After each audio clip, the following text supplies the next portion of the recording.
pertanyaan selanjutnya, bisa diceritakan bagaimana proses bimbingan teknis dilakukan untuk aparat desa atau masyarakat terkait program dari PFM? Oke, kita tuh kan kemarin melakukan sosialisasi DTSN ya, data tunggal ekonomi nasional ya. Jadi di situ tuh sebenarnya awalnya tuh karena adanya peralihan dari DTKS ke DTSN ya, yang orang mendapatkan bansos itu kalau dulu harus masuk DTKS, sementara kalau sekarang itu orang mendapatkan bansos itu disesuaikan dengan desil yang berhak 1-5. Yang kita kenapa melakukan sosialisasi karena supaya nanti para puskesos dan juga pendamping PKH di desa juga bisa mengusulkan bansos dan juga melakukan usulan pembaruan, supaya nanti dalam proses mekanisme itu mereka paham gitu gimana sih cara mengusulkan bansos di menu apa, kemudian kalau misalkan ada desil yang gak sesuai itu mereka harus apa gitu, misalkan ada masyarakat yang mengadu seperti itu, ada permasalahan apa gitu. Nah kemudian juga supaya dalam pengusulan bansos dan pembaruan sesuai tanggalnya gitu, dalam setiap bulan tuh ada jadwalnya nih. Kalau untuk usulan bansos 1-11, kalau pembaruan bisa tanggal 1-13. Terus musdesnya tanggal berapa? Tanggal 1-14, bisa terserah desanya gitu. Yang penting batas waktunya sampai tanggal 14 supaya bener gitu kan. Kalau ada sosialisasi kan bisa paham tuh puskesosnya.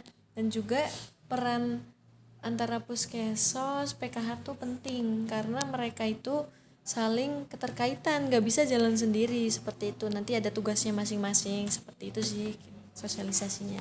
Oke.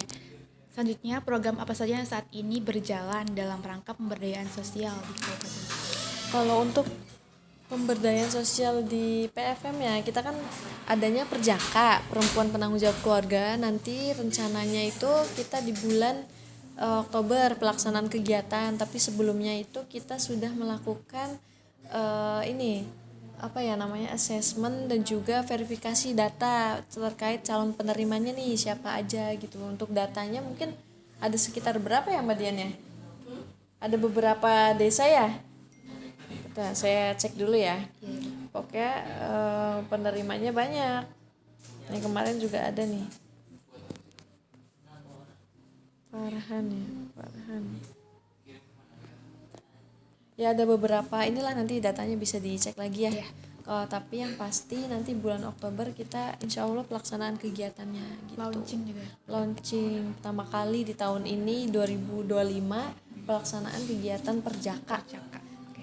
Selanjutnya, bagaimana proses identifikasi dan pemetaan fakir miskin dilakukan? Apakah ada mekanisme terbaru? Kayaknya DTSN.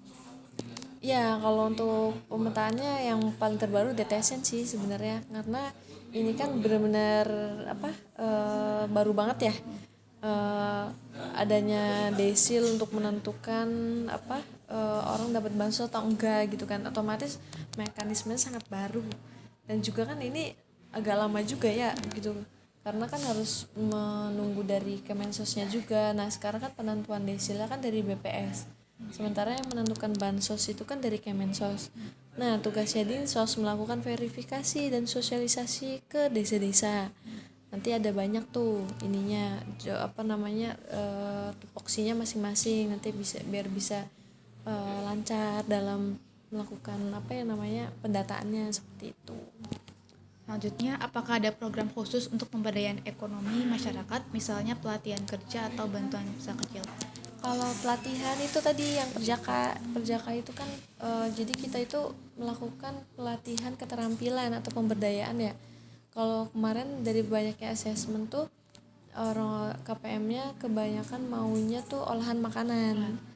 Nanti juga sebenarnya ada mebeler juga atau apa ya kemarin tuh, tapi mayoritas sih rata-rata olahan makanan. Nanti ada instrukturnya, nanti ada narasumbernya, ada instruktur pembantu yang ngebantuin nanti cara pengolahan makanan apa gitu nanti buat ibu-ibu. Diadakannya itu di mana? Diadakannya Nanti tuh di setiap desa yang terpilih nih, saya lupa datanya berapa ya, nanti disampaikan aja ya. Ya mungkin biasanya sih kumpulnya di balai desa, di desa terdekat gitu atau desa terkait yang dapat bantuannya seperti itu.